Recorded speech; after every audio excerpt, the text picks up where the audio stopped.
Silks శ్రీరస్తు శుభమస్తు sale ప్రతి 25,000 రూపాయల కొనుగోలుపై ఒక గోల్డ్ కాయిన్ ఉచితం. నమస్కారం, నా పేరు జ్యోతిర్మయ్. ఈరోజు మనం డిస్కస్ చేసుకోబోయే టాపిక్ వచ్చేసి థైరాయిడ్. సో థైరాయిడ్ అనేది మనకి ఎన్నో రకాలు ఉంటాయి. సో థైరాయిడ్లో ఎన్ని రకాలు ఉన్నాయి, ఎలాంటి టైప్కి ఎలాంటి డైట్ తీసుకోవాలి, లైఫ్ స్టైల్లో ఎలాంటి చేంజెస్ చేసుకోవాలనేది ఈ వీడియోలో తెలుసుకుందాం. సో థైరాయిడ్ అనగానే మనకి ఇక్కడ మనకి యాడమ్స్ యాపిల్ దగ్గర ఉంటుందన్నమాట.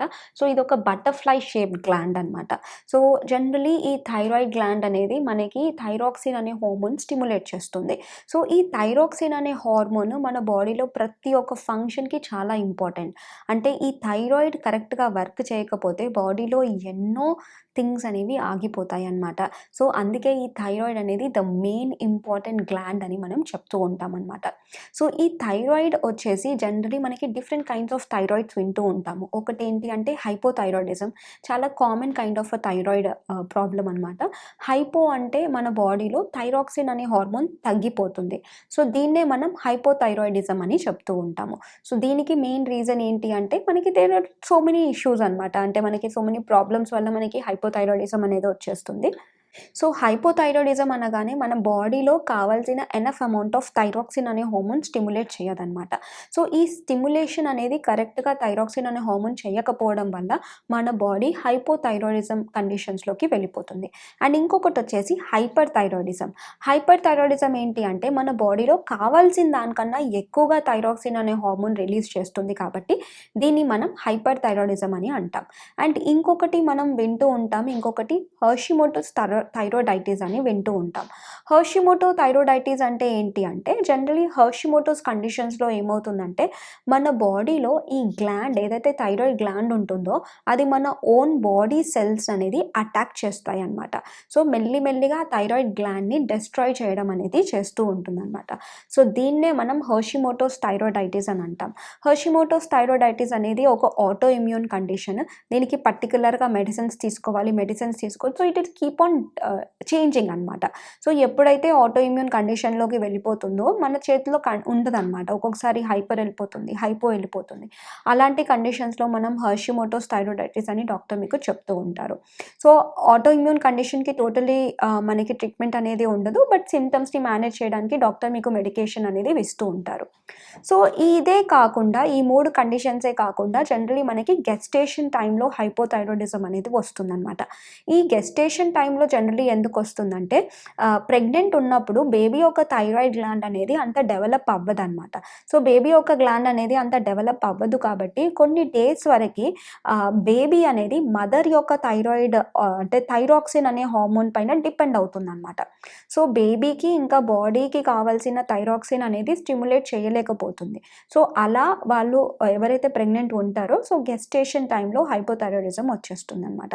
సో గెస్టేషన్ టైంలో హైపోథైరాయిడిజం అనేది చాలా కామన్ కండిషన్, బట్ మీరు కంపల్సరీ ఇది చెక్ చేయించుకోవాలి. అంటే మీరు ప్రెగ్నెంట్ అని తెలిసిన వెంటనే మీకు థైరాయిడ్ టెస్ట్ అనేవి డాక్టర్ సజెస్ట్ చేస్తారు. ఒకవేళ సజెస్ట్ చేయకపోయినా కనుకుంటే డెఫినెట్లీ మీరు కంపల్సరీ థైరాయిడ్ టెస్ట్ అనేది చేయించుకోవాలి. సో థైరాయిడ్ టెస్ట్లో మనకి T3, T4, TSH ఇవి 3 వస్తాయి. సో థైరాయిడ్ ప్రొఫైల్ అంటాము. ఇవి 3 రెగ్యులర్గా చెక్ చేయించుకోవాలి. సో చెక్ చేయించుకున్న తర్వాత దానికి కావాల్సిన మెడికేషన్ అనేది తీసుకోవాలి. సో ఏం మెడిసిన్స్ తీసుకుంటారు? సో హైపోథైరాయిడిజం ఉన్నప్పుడు జనరలీ మనం థైరాక్సిన్ అనే హార్మోన్ తీసుకుంటాం. అంటే మనకి ఇక్కడ థైరాక్సిన్ అనేది తగ్గిపోతుంది కాబట్టి మనం ఇక్కడ హార్మోన్ అనేది తీసుకుంటున్నాం అనమాట. అండ్ ఇది ఎంటీ స్టమక్లో ఏమీ తీసుకోకుండా తీసుకోవాలి. అండ్ ఈ థైరాయిడ్ మెడికేషన్కి చాలా దాంతో ఇంటరాక్షన్స్ ఉంటాయి అన్నమాట. ఐరన్ కానివ్వచ్చు, లేకపోతే కొంతమంది యాంటాసిడ్ తీసుకుంటారు, దానికి రియాక్షన్స్ ఉంటాయి. ఇంకా కొన్ని మెడిసిన్స్ సప్లిమెంటేషన్కి కూడా రియాక్షన్స్ అనేవి ఉంటాయి అన్నమాట. అంటే అబ్జార్ప్షన్ అనేది కరెక్ట్గా ఉండదు. బేసికలీ రియాక్షన్స్ అంటే ఇక్కడ ఏంటంటే మనకి అబ్జార్ప్షన్ అనేది కరెక్ట్గా ఉండదు. సో మీరు తీసుకునే టాబ్లెట్కి ఫుడ్కి అట్లీస్ట్ ఒక 1-2 hours గ్యాప్ ఇస్తే చాలా బెటర్. అండ్ సప్లిమెంటేషన్ కానీ ఇంకా వేరే మెడిసిన్స్ ఏమన్నా లైక్ ఇప్పుడు ఐరన్ కానీ కాల్షియం కానీ ఇంకా వేరే ఏమన్నా మెడికేషన్స్ కానీ సప్లిమెంట్స్ కానీ తీసుకుంటున్నారనుకోండి, డెఫినెట్లీ మీరు ఒక 4 hours గ్యాప్ అనేది ఇస్తే చాలా బెటర్ అనమాట. సో అప్పుడు థైరాక్సిన్ అనే హార్మోన్ బాగా అబ్జర్వ్ అవుతుంది. మిగతా సప్లిమెంట్స్ మిగతా టాబ్లెట్స్ ఏవైతే మీరు తీసుకుంటారో అది కూడా బాగా అబ్జార్ప్షన్ అనేది ఉంటుందన్నమాట.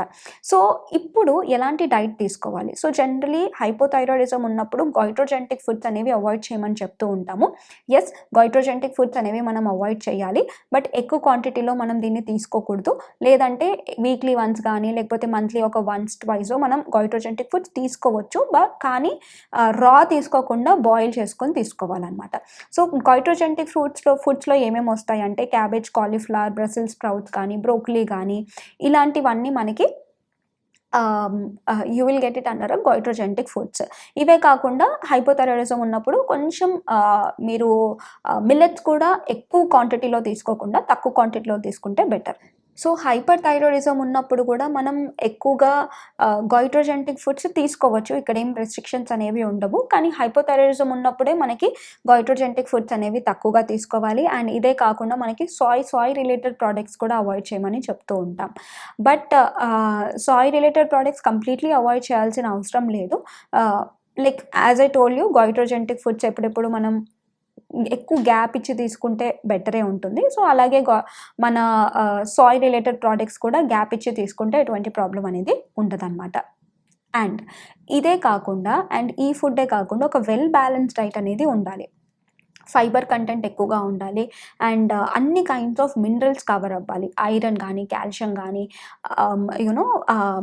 Calcium, iron are very important. Magnesium, selenium, potassium, ఇలాంటివన్నీ మనం చెప్పుకుంటూ పోతే there are so many minerals అనమాట. ఇవన్నీ మనకి చాలా ఇంపార్టెంట్. అండ్ ఇదే కాకుండా ప్రోటీన్ కూడా చాలా ఇంపార్టెంట్. అంటే T3 ఫంక్షన్కి, T4 ఫంక్షన్కి, TSH ఫంక్షన్కి there are some important nutrients. ఇవి మనం మైక్రో న్యూట్రియంట్స్ కిందకి వస్తాయి. ఇవన్నీ మన డైట్లో ఖచ్చితంగా ఉండేలాగా చూసుకోవాలి. సో ఇవన్నీ మీట్ అవ్వట్లేదంటే అట్లీస్ట్ ఒక 1 మల్టీవిటమిన్, మల్టీమినరల్ అనేది తీసుకుంటే కొంచెం పాటు మనకి న్యూట్రియంట్స్ అనేవి వచ్చేస్తాయి. అండ్ దాంతోపాటు మనం డైట్ అనేది కంటిన్యూగా తీసుకుంటే బెటర్ ఉంటుంది. సో ఇవి మనం జాగ్రత్తలు అనేవి తీసుకోవాలి. అండ్ ఫైబర్తో పాటు న్యూట్రియంట్స్ ఎక్కువ ఉండే ఆహారాలు, అదే కాకుండా exercises again very important. Because thyroid gland బాగా స్టిమ్యులేట్ అవ్వాలి అంటే మనం ఫిజికల్ యాక్టివిటీ అనేది చాలా ఇంపార్టెంట్ అనమాట. స్పెషల్లీ హైపోథైరాయిడిజం ఉన్న వాళ్ళలో ఓవర్ వెయిట్ ఎక్కువగా ఉంటారు. సో బేసికలీ దాని రీజన్ ఏంటి అంటే వాళ్ళకి న్యూట్రిషన్ అబ్జార్ప్షన్ కూడా తక్కువగా ఉంటుంది. అండ్ ఎక్కువగా బరువు పెరిగిపోతూ ఉంటారు. మెటబాలిజం డౌన్ ఉంటుంది కాబట్టి చల్లగా ఎక్కువగా వెదర్ చేంజెస్కి తొందరగా అడ్జస్ట్ అవ్వలేకపోతూ ఉంటారు. బరువు తొందరగా తగ్గలేకపోతూ ఉంటారు. బాడీలో అబ్జార్ప్షన్స్ అనేవి తగ్గిపోతూ ఉంటాయి. సో బేసికలీ వీళ్ళ మెటబాలిజమే డౌన్ ఉంటుంది కాబట్టి సో మెటబాలిజం బూస్టప్ చేయడానికి మనం ఫుడ్తో పాటు ఎక్సర్సైజెస్, మంచిగా పడుకోవడము, స్ట్రెస్ ఫ్రీ లైఫ్ని కనుక మనం పాటించినట్టు అయితే డెఫినెట్లీ థైరాయిడ్ అనేది బాగా కంట్రోల్ చేసుకోవచ్చు. సో థైరాయిడ్ని రివర్స్ చేసుకోవచ్చా అని చాలామంది క్వశ్చన్స్ అడుగుతూ ఉంటారు. ఎస్, థైరాయిడ్ని రివర్స్ చేసుకోవచ్చు లైఫ్ స్టైల్ చేంజెస్ కరెక్ట్గా చేసుకుంటూ మీ మెడికేషన్ని మేనేజ్ చేసుకోవడం. సో ఫస్ట్ మీరు థైరాయిడ్ రివర్స్ అవుతుంది అని తెలుసుకోవడానికి మెయిన్ థింగ్ ఏంటి అంటే మీ డోసేజ్ ఆఫ్ థైరాయిడ్ మెడికేషన్ అనేది తగ్గుతూ వస్తుందన్నమాట.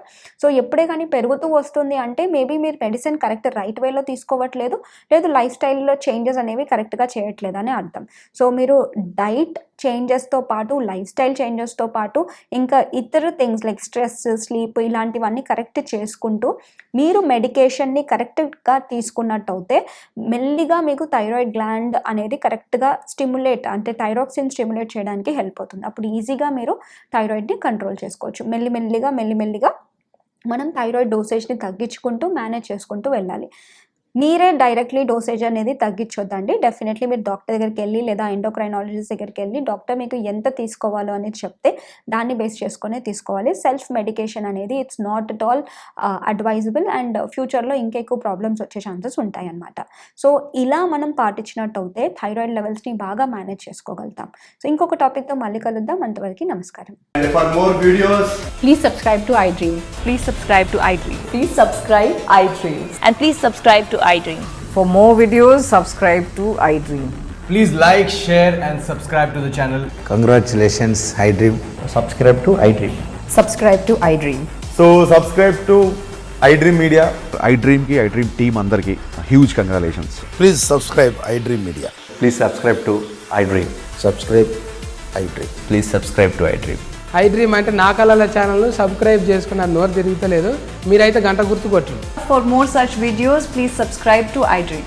Subscribe to iDream. Please subscribe to iDream. Please subscribe iDream Media. Please do subscribe to iDream. Please subscribe to iDream Media. For best entertainment and information, please subscribe iDream. And don't forget to subscribe to iDream.